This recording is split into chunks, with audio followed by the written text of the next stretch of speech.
sabías? En Brasil, la fijación biológica de nitrógeno en la siembra de soya genera ahorros de 2.000 millones de dólares anuales con fertilizantes minerales. Con este dato me gustaría empezar esta charla. Entonces, mi nombre es Bruna, buenas tardes. Vamos a hablar entonces de los principios y uso práctico de bacterias promotoras de crecimiento vegetal en la agricultura sostenible. Y para empezar, vamos a hablar sobre la agricultura sostenible. Esta agricultura está basada en algunos principios que tiene que atender básicamente a las necesidades alimentarias y textiles por medio de los productos generados en la agricultura, básicamente con foco para las presentes y también garantizando las condiciones para las futuras generaciones.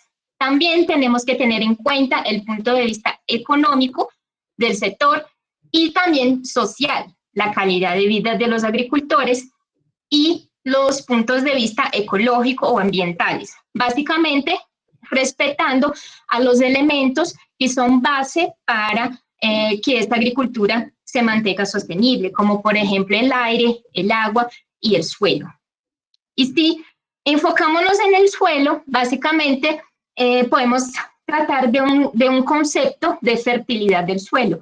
Y cuando uno habla de fertilidad del suelo, normalmente viene la idea de la fertilidad química, de los elementos químicos, pero hay que tener en cuenta que para que un suelo sea considerado fértil, es necesario también tener en cuenta los aspectos físicos y biológicos, ya que todos esos factores están interactuando y cada uno va a tener sus consecuencias en otros factores. Hoy básicamente vamos a tratar de los aspectos biológicos del suelo, pero con consecuencias en la física y también en la química del suelo. Y cuando pensamos en aspectos biológicos, estamos pensando en la vida del suelo y los elementos que tengan vida. En el suelo podemos ejemplificar por la presencia, por ejemplo, de las plantas y también de los organismos, ya sean las lombrices, escarabajos o los organismos que no podemos ver a simple vista, como por ejemplo los microorganismos, la microbiota del suelo. Cuando pensamos en esta relación entre plantas y microorganismos, ya nos viene muchas veces en la cabeza esta interacción negativa, porque justamente hace algunas décadas el enfoque era básicamente en esta interacción de planta con microorganismos negativa, con los fitopatógenos, o sea, esos microorganismos que causan alguna enfermedad a las plantas. Pero actualmente ya está cambiando este enfoque y se están investigando los efectos positivos de estos microorganismos a las plantas. Y hay muchos grupos de organismos como los hongos, las archeas y pues también las bacterias, y es básicamente el enfoque que vamos a tratar aquí. Las bacterias promotoras de crecimiento vegetal. Cuando tratamos de esta temática es común encontrarnos con estas siglas, BPCV en español, que viene del término bacterias promotoras de crecimiento vegetal, y también en inglés el término Plant Growth Promoting Bacteria, que es de PGPB. Entonces es común encontrarnos con estas siglas. ¿Y qué son las bacterias promotoras de crecimiento vegetal? Básicamente son aquellas capaces de estimular el crecimiento de la planta a través de algunos efectos, ya sean estimulantes o fertilizantes. Y el término fertilizante ya sí es más común entre nosotros.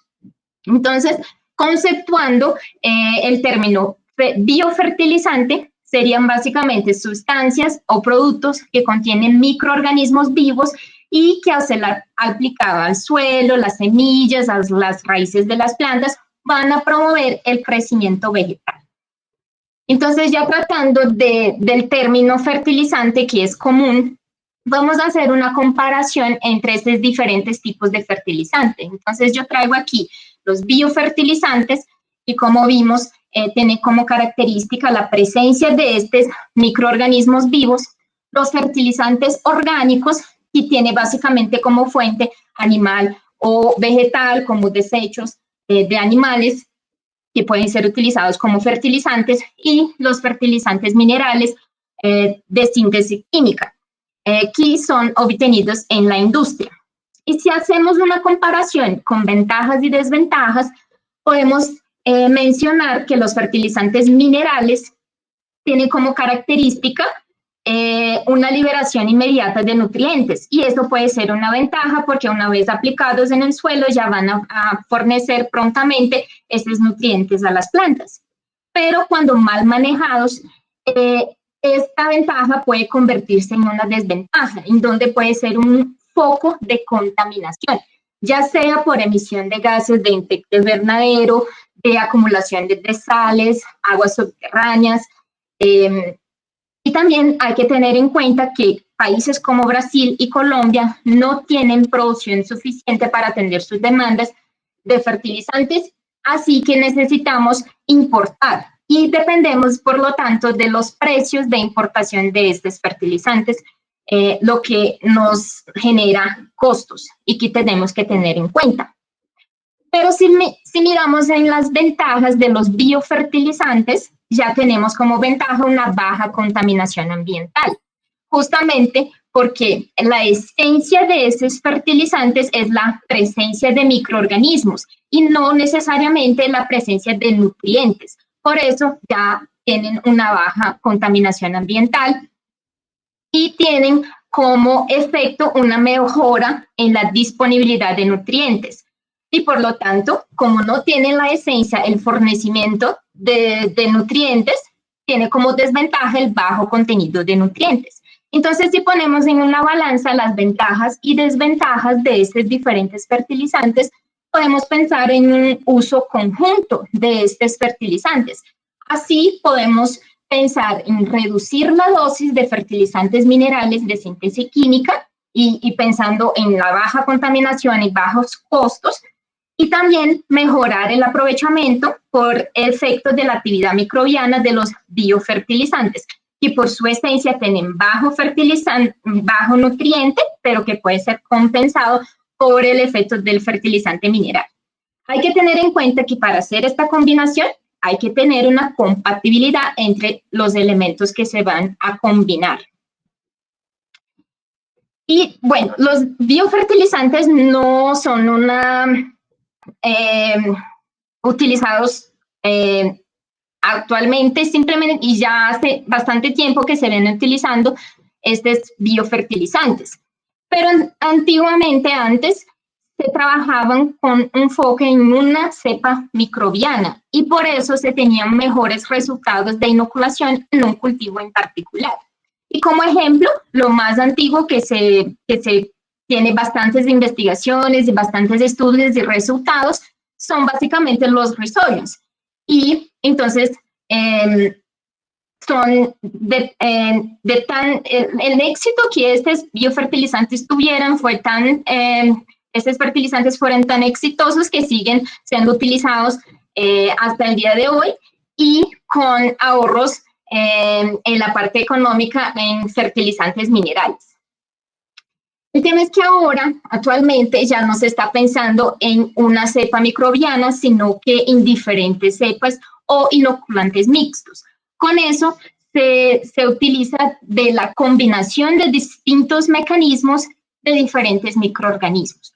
Entonces, para visualizar, podemos utilizar la aplicación, digamos, de una cepa microbiana.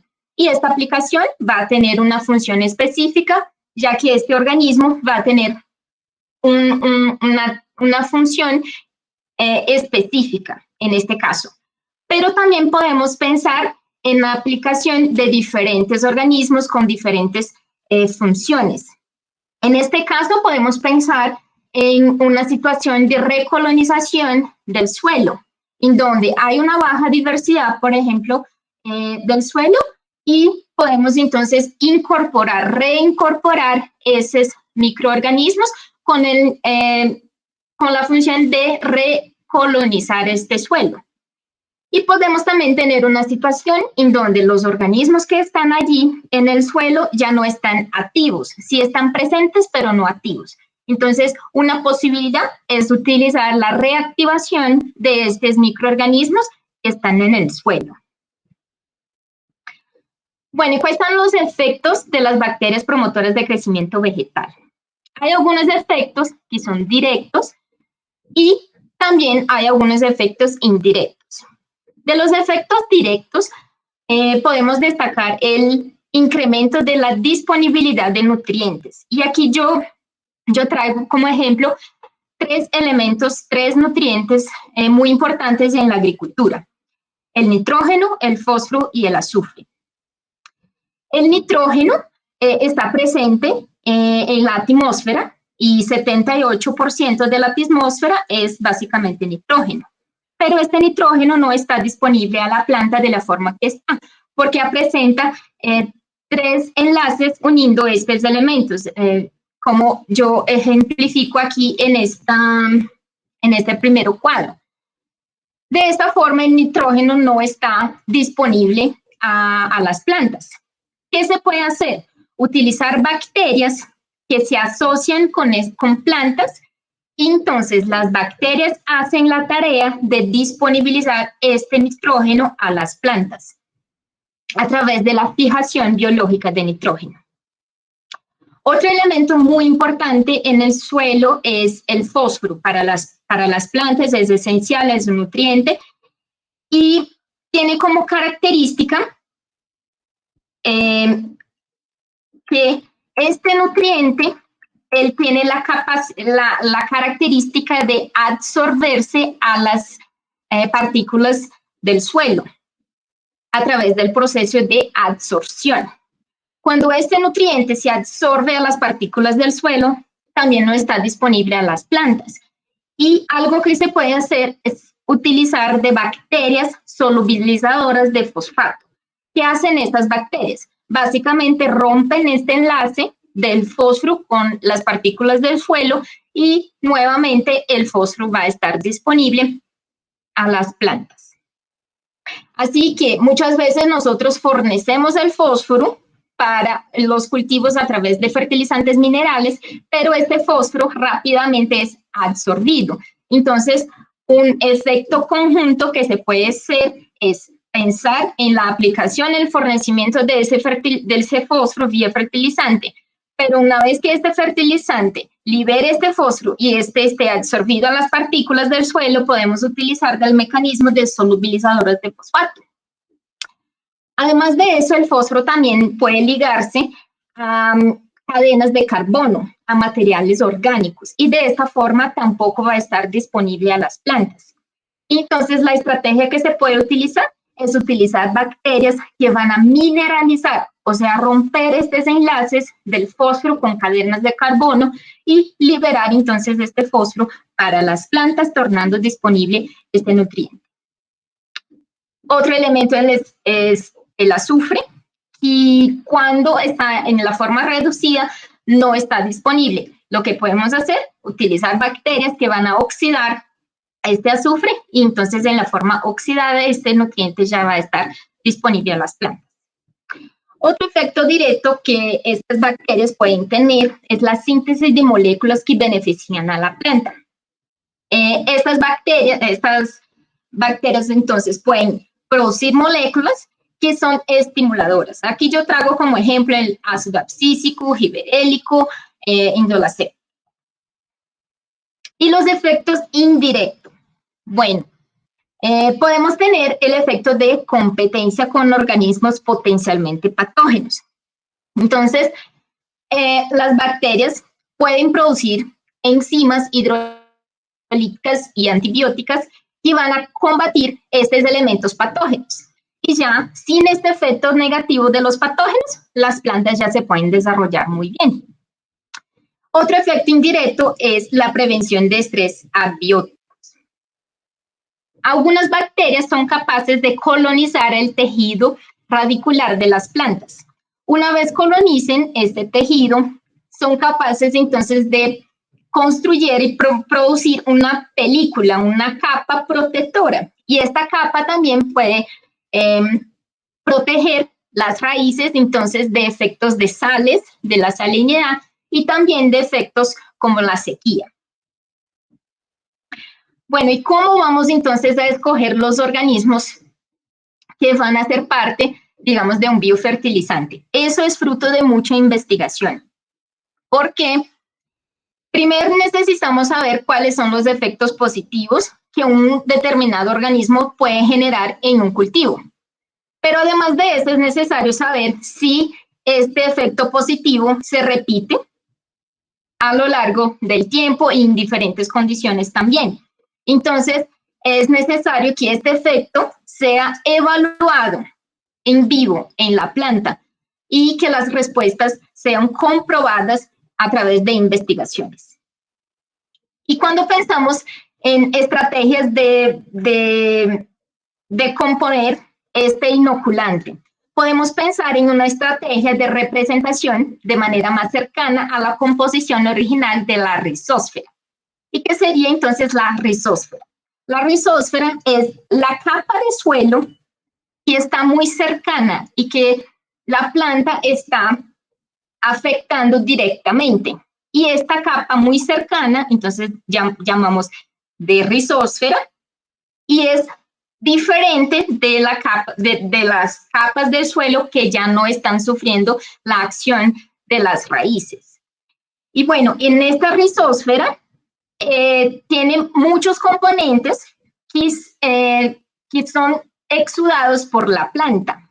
Entonces la planta va a exudar metabolitos, va a exudar diferentes compuestos y eso va a llevar a formar una región muy rica en nutrientes y en condiciones favorables a diferentes organismos, a diferentes microorganismos. Entonces, normalmente esta región es más rica en diversidad porque los organismos son llevados a utilizar estos metabolitos y estas condiciones favorables para su desarrollo y con eso van también a favorecer las raíces. Entonces hay un intercambio muy fuerte en esta región entre las raíces y estos organismos.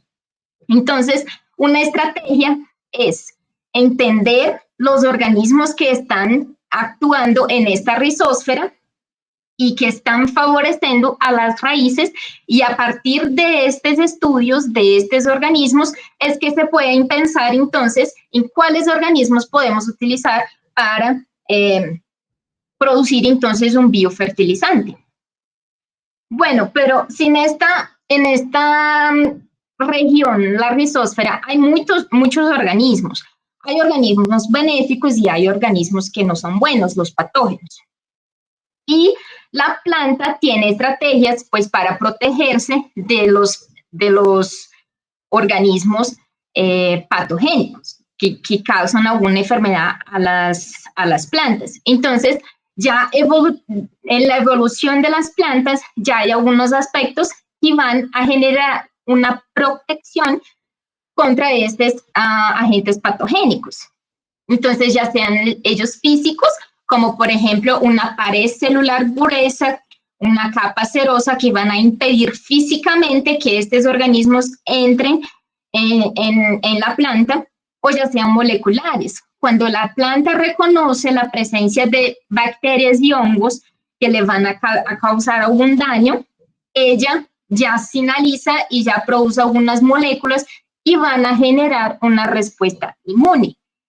Pero como comentamos, hay organismos buenos y hay organismos malos en este ambiente. Y la planta, ya por una cuestión de evolución, ella puede reconocer esta diferencia. Entonces, cuando la planta reconoce una interacción mutualística en donde ella reconoce que este microorganismo no le va a hacer daño, ella suprime esta respuesta inmune a la planta y permite entonces la infección y será exitosa a esta planta. Bueno, y hablando entonces de los casos de éxito, ya de biofertilizantes. El caso clásico es del Rhizobium, ¿sí? Que tiene como modo de vida, vida libre en el suelo, pero que tiene la capacidad de producir nódulos a través de esta simbiosis con las plantas. Y básicamente el grupo de plantas capaz de realizar esta asociación y producir nódulos son las leguminosas. Entonces aquí yo traigo un ejemplo de plantas que presentan nódulos, que son estas bolitas, y eso representa básicamente que está ocurriendo una asociación. Entonces, cada uno de estos nódulos representa que una bacteria infectó a la raíz de la planta y allí está ocurriendo trocas entre planta y bacteria en este nódulo. Entonces, en este caso, la bacteria va a fornecer el nitrógeno y está indisponible a la planta en un primer momento, pero que esta bacteria sí es capaz de hacerlo disponible a la planta. Y en cambio, la planta le va a fornecer carbono como fuente de energía. Algunos puntos de este grupo de organismos que pueden favorecer o que debes tener en cuenta en la hora de producir los biofertilizantes. Wang y sus colaboradores en 2019 clasificaron que estos organismos tienen diferentes velocidades de crecimiento, las diferentes cepas de estos organismos. Entonces, hay organismos que tienen un crecimiento rápido, otros intermediarios y otros lentos. Entonces, eso hay que tener en cuenta en la hora de producir estos biofertilizantes, estos productos a base de estos organismos. Pero este es un organismo que tiene un alto potencial como biofertilizante porque es rápido para producir en gran escala y los requerimientos nutricionales de los rizobios son simples. Básicamente, entonces, con las leguminosas tiene la capacidad de formar estos nódulos y por lo tanto provee una fuente de nitrógeno. Y con otros cultivos también se han mostrado algunos resultados positivos en relación a promoción de crecimiento, solubilización de fosfato, producción de ácidos estimulantes a la planta. Y aquí, por tratarse del biofertilizante más antiguamente utilizado, yo les traigo un ejemplo de un experimento realizado en Colombia de 1983. Entonces, es un experimento ya antiguo para mostrar que este fertilizante, este grupo de organismos ya se están estudiando ya hace bastante tiempo. Entonces, en este gráfico, nosotros vemos la respuesta en nitrógeno, ¿sí? Y en la primera barra, en la barra blanca, no tenemos aplicación de inoculación de rizobio. Estas barras rayadas son diferentes cepas de rizobio inoculadas en una planta forrajera leguminosa. Y esta última barra representa aplicación mineral de fertilizante nitrogenado, sin la aplicación de rizobio. Lo que vemos aquí son números en la parte de arriba de cada una de las barritas, representan los números de nódulos observados.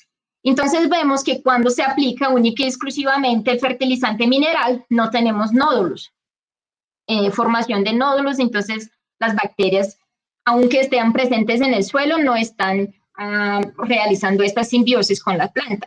Y vemos que cuando inoculamos diferentes cepas de rizobio, pues tenemos diferentes respuestas. Cada una de las cepas tiene una respuesta y algunas son más eficientes que otras. Y ahí está el tema de cómo podemos seleccionar. Entonces vemos las cepas que más tienen respuestas y con esta información científica, con rigores y con evaluaciones podemos empezar a hacer recomendaciones en el sentido de escoger a una u otra cepa. Otro ejemplo es Azotobac. Tiene modo de vida también libre y a diferencia del rizobio no generan nódulos.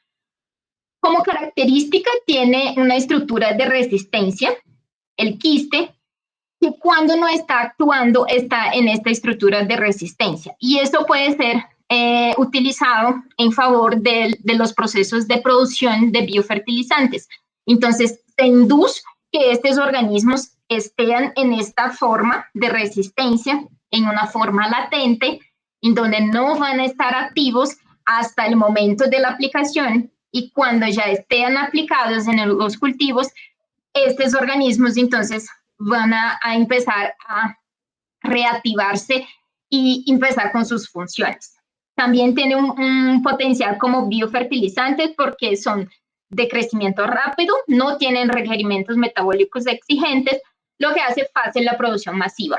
También, como comenté, son fijadoras de nitrógeno y algunos aislamientos también tienen capacidades de generar otros tipos de respuestas a la planta de crecimiento vegetal.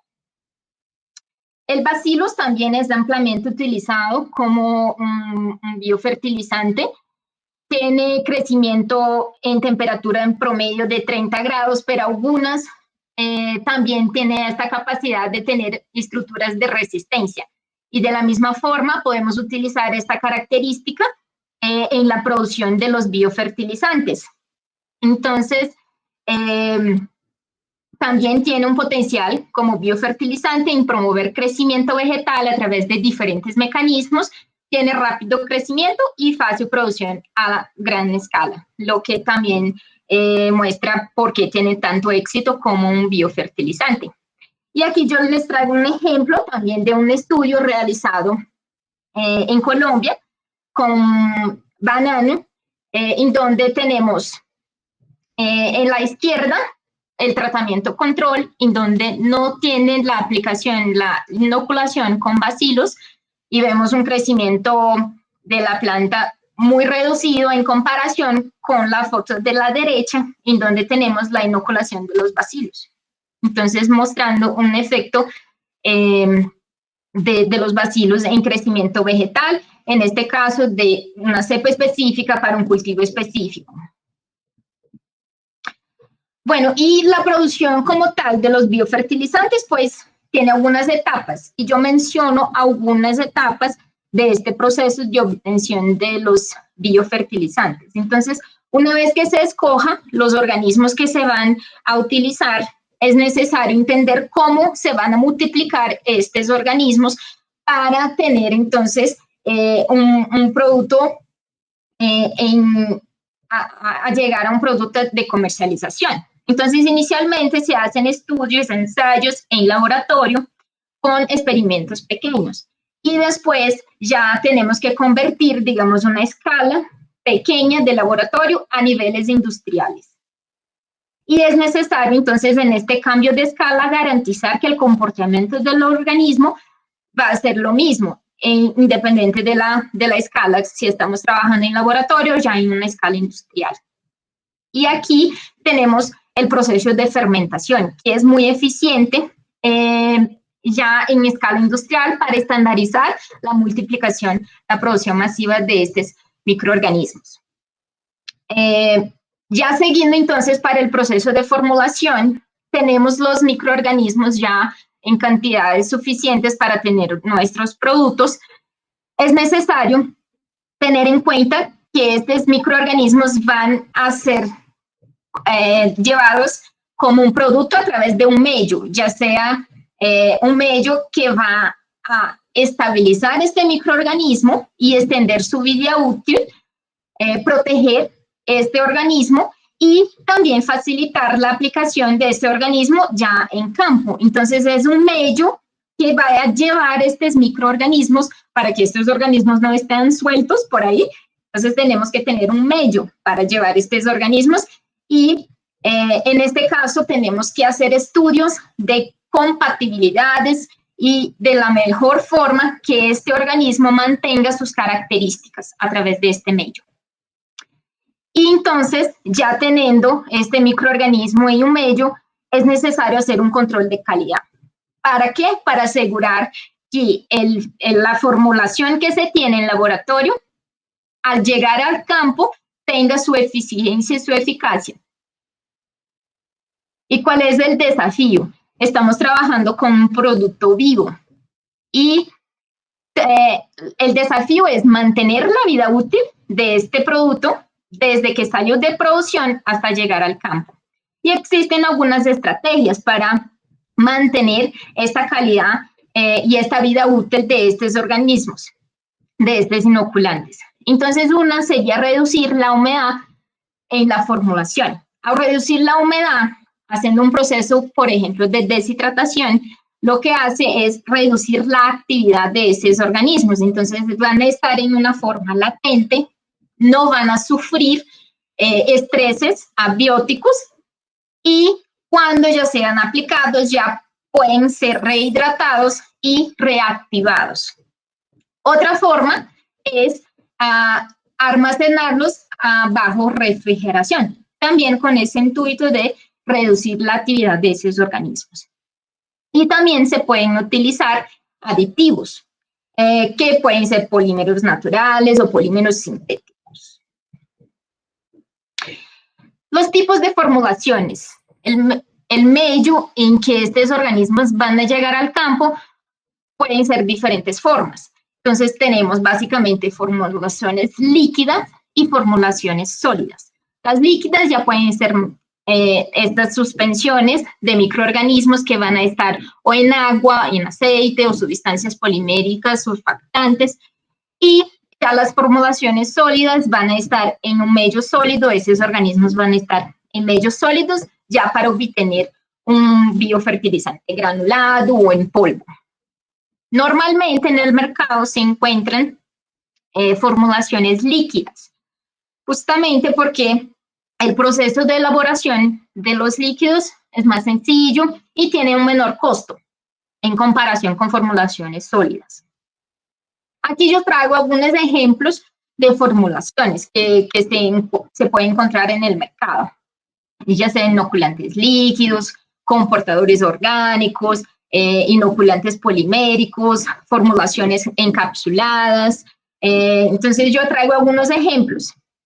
Y también algunas innovaciones de biofertilizantes que se están estudiando, siempre buscando el mejor aprovechamiento y eficiencia de esos microorganismos en un medio que les favorezca llegar al campo con una eficiencia semejante a lo que teníamos en el laboratorio.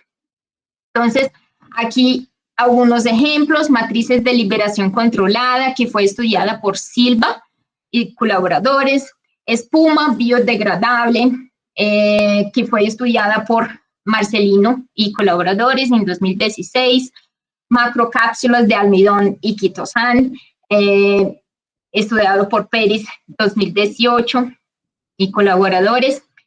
Y además de utilizar también las bacterias promotoras de crecimiento para la agricultura, también se están utilizando bacterias promotoras de crecimiento de microalgas con objetivo de hacer tratamiento de aguas residuales.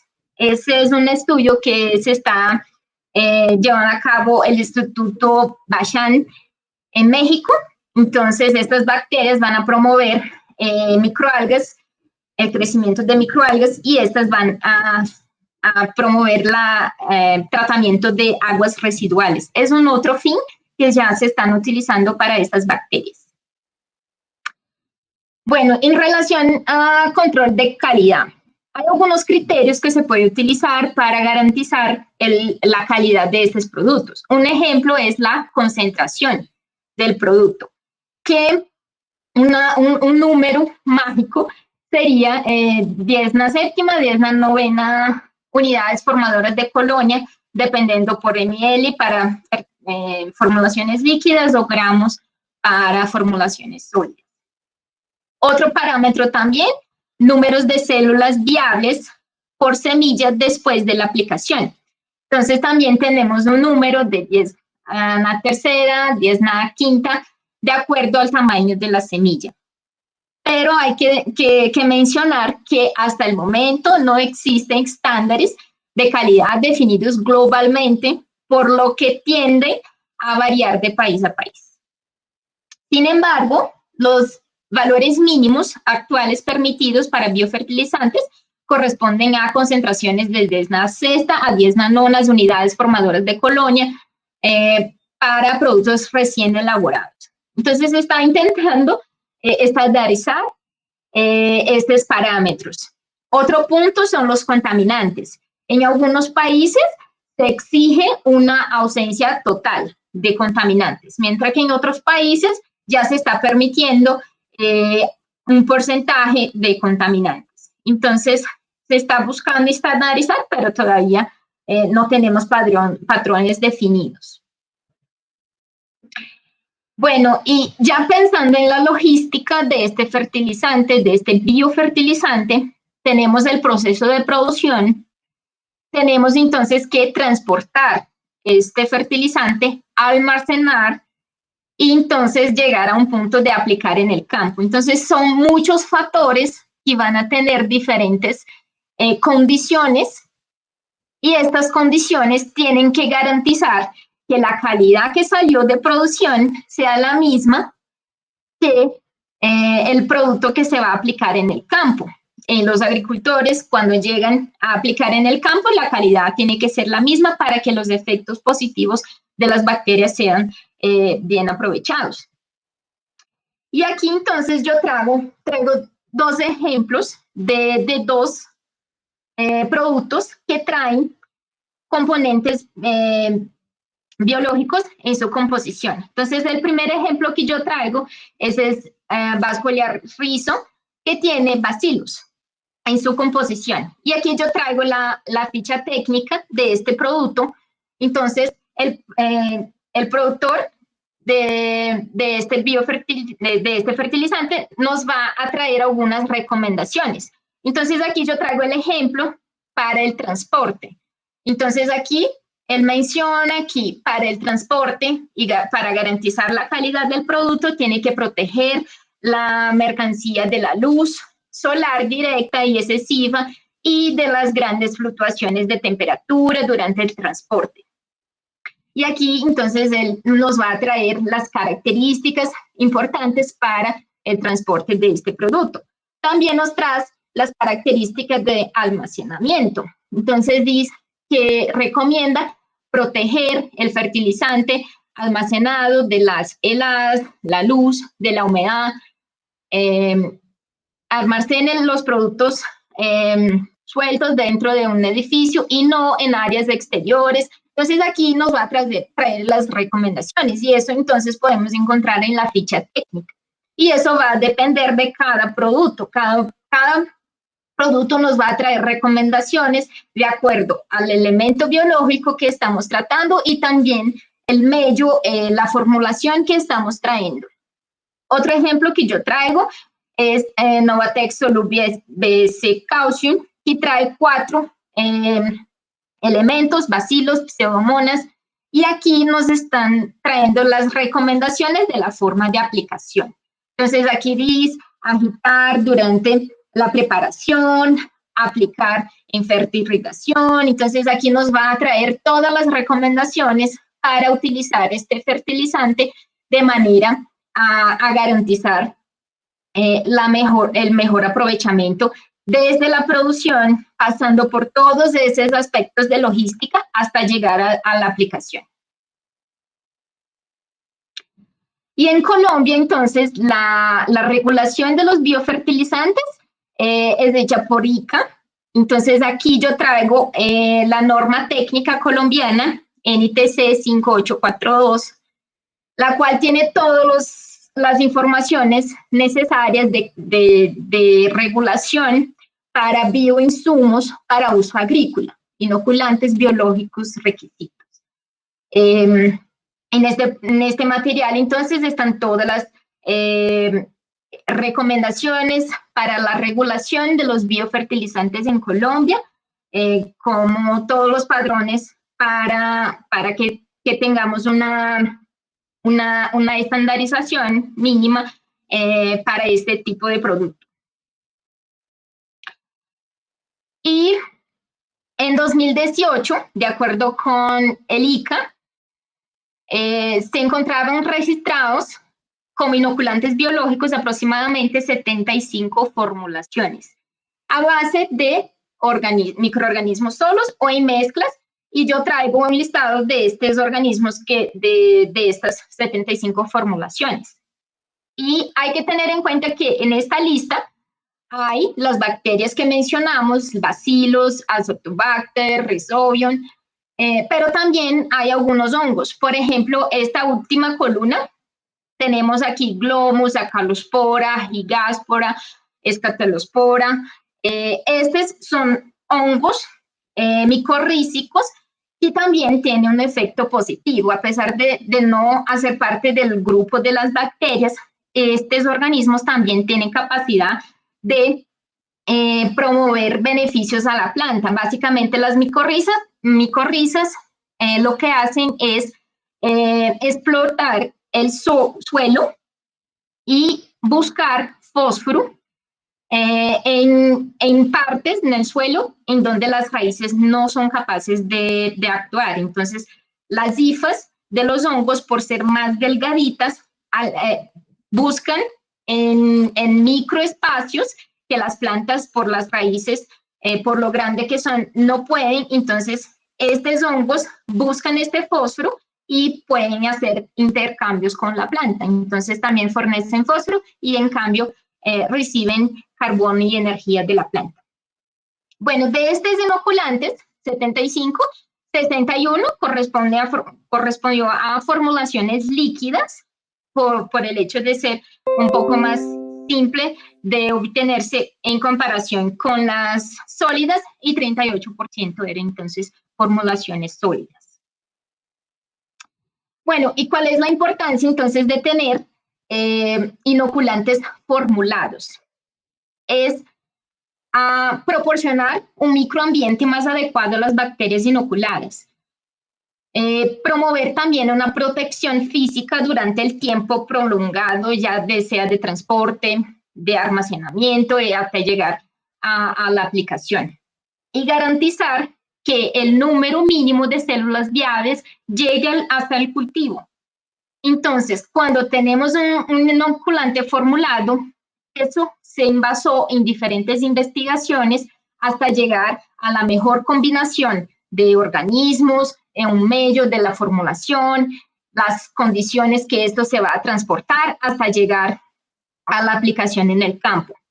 Cuando nosotros utilizamos una formulación que no está adecuada, la población de bacterias inoculadas, básicamente al ser inoculadas y llegar al suelo, rápidamente se pueden decimar, porque allí va a presentar una competencia con la microflora nativa, que pues ya está acostumbrada a este ambiente. Entonces, como estos organismos que están allí en el suelo ya están acostumbrados, van a tener ventajas frente a estos organismos. Y si esos organismos no están protegidos, ya sea por formulaciones, estos organismos no van a tener chances de competir con estos organismos nativos. Entonces van a desarrollar una baja producción de biomasa bacteriana y difícilmente van a mantener su actividad y consecuentemente no van a desarrollar sus funciones como promotores de crecimiento. Entonces, pensando ya en las ventajas de los biofertilizantes, de todo lo que vimos, es básicamente pensar en una mejora de calidad del suelo. Entonces, podemos pensar que los biofertilizantes nos promueven, afecta la parte química. Ya vimos que incrementa el aprovechamiento de los nutrientes. También pueden mejorar la parte física porque muchas bacterias y también hongos pueden producir sustancias que van a mejorar la agregación del suelo, de las partículas del suelo, y con eso mejorar la estructura. Pensando también en la parte biológica, ya vamos a tener un control biológico de los fitopatógenos. Entonces, ya cuando utilizamos los biofertilizantes, podemos pensar en un conjunto de beneficios que se puede obtener desde aspectos químicos, físicos y biológicos. Algunas limitaciones de los biofertilizantes, pues, en la obtención y la producción de estos biofertilizantes, el tema es que es un proceso muy lento, consume recursos humanos y pues económicos también, y eso todo genera una deficiencia de obtención de adecuadas formulaciones. En el tema de logística, desde la producción, transporte, almacenamiento y la aplicación a campo, estos organismos son vivos y por lo tanto son sensibles a exposición de de condiciones ambientales como altas temperaturas, condiciones. Entonces, eso limita un poco la cuestión de logística. Y ya pensando en las limitaciones a campo, podemos pensar que un mismo fertilizante, biofertilizante, puede tener diferentes respuestas dependiendo de las condiciones del suelo, porque el suelo tiene una gran variabilidad en diferentes puntos. Entonces, un mismo fertilizante puede tener una respuesta muy buena y positiva en un cultivo, en un sitio, en unas condiciones de suelo, pero para otros suelos puede que no encuentre las condiciones adecuadas y eso va a generar una variabilidad de resultados experimentales. Y otra característica importante es que su esencia no es básicamente fornecer nutrientes, sino que fornecer microorganismos que van a actuar. Entonces, puede que haya su contenido de nutrientes es bajo. Entonces, puede que haya algunos síntomas de deficiencia, la aplicación exclusiva de esos fertilizantes. Entonces, podemos pensar en estrategias. La obtención es básicamente invertir en investigación para que los resultados sean evaluados con criterios científicos y puedan llegar a un producto final con toda la comprobación y rigor científico. En relación a la logística, el tema de que estamos tratando con organismos vivos, ya se está estudiando la utilización y investigación de inoculantes hechos de fragmentos activos de metabolitos. Entonces, ellos ya no van a llevar células vivas, sino que esos fragmentos activos y metabólicos es una opción que se está evaluando. Y ya pensando a campo, para reducir el efecto de la variabilidad, es pensar en formulaciones. Y estas formulaciones que ya sean basadas en investigaciones. Y ya pensando en mantener la calidad del suelo en corto, mediano y largo plazo. Cuando aplicamos un fertilizante, ya sea un biofertilizante o algún otro producto, podemos estar pensando específicamente en este cultivo en este año, pero podemos pensar también a largo plazo. Y va a generar respuestas a un suelo en su totalidad. Entonces, el suelo ya va a crear condiciones benéficas en todos los sentidos, biológicos, físicos y químicos, y eso va a generar una capacidad de resiliencia en este suelo. Y ya las condiciones, sea humanas de sequía, ya no va a sufrir tanto los cultivos. Entonces, es una estrategia construir la fertilidad a largo plazo. Y en relación al bajo contenido de nutrientes de los biofertilizantes, como vimos, una estrategia es utilizar en conjunto con otros fertilizantes, ya sean minerales, orgánicos. Bueno, y el mercado y la evolución comercial. ¿Los biofertilizantes de esta aplicación biológica sí funcionan? Bueno, lo que las investigaciones están mostrando es que sí funcionan. ¿Y cómo podemos evaluar estos aspectos biológicos del suelo? Y yo traigo un ejemplo de Brasil. Entonces, allá en Brasil, además de evaluar la parte química del suelo, o sea, los contenidos de fósforo y de elementos en el suelo, ya se está empezando a hacer análisis biológicas. Entonces, se está empezando a traer la idea de que la rutina, las análisis de suelos de rutina también puede incorporar aspectos biológicos. Entonces, es algo que ya se está pensando.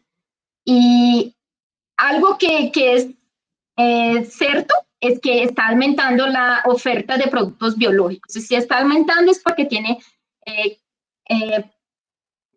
personas que están demandando estos productos. Y pensando ya en producciones que tienen prácticas de manejos ya muy bien estructuradas, ya llegar a un techo productivo, el producto biológico ya llega como una innovación del sistema. Entonces ya se están manejando todas las prácticas, ya llegamos a un techo. ¿Qué podemos más hacer? Podemos hacer productos biológicos justamente para manejar la parte económica, la parte de fertilidad, todos los aspectos, ya jugando con este aspecto biológico del suelo. Me gustaría entonces traer estas consideraciones finales, dejando muchas preguntas. Entonces, hay muchas preguntas que quedan acerca de este tema, como por ejemplo, cómo las plantas y los microorganismos se comunican, cómo el microorganismo previene la acción del sistema inmune de la planta. Hay muchas preguntas y muchas de las lecciones que tenemos de los organismos benéficos vienen de investigaciones de las plantas y de los fitopatógenos. Entonces, hay mucha investigación que necesitamos hacer para entender las interacciones de las plantas con los organismos benéficos. Como una bibliografía sugerida, yo les dejo este material, Bacterias promotoras de crecimiento vegetal en sistemas de agricultura sostenible. Es un material elaborado por investigadores de Agrosavia, pero en conjunto con otros investigadores de otras instituciones que traen diferentes puntos de vista y diferentes aspectos de este grupo de organismos benéficos del suelo. Y con eso me gustaría finalizar esta presentación. Estoy a disposición pues, para preguntas, dudas. Aquí dejo mi contacto y muchas gracias por la atención y por la invitación a los organizadores del evento.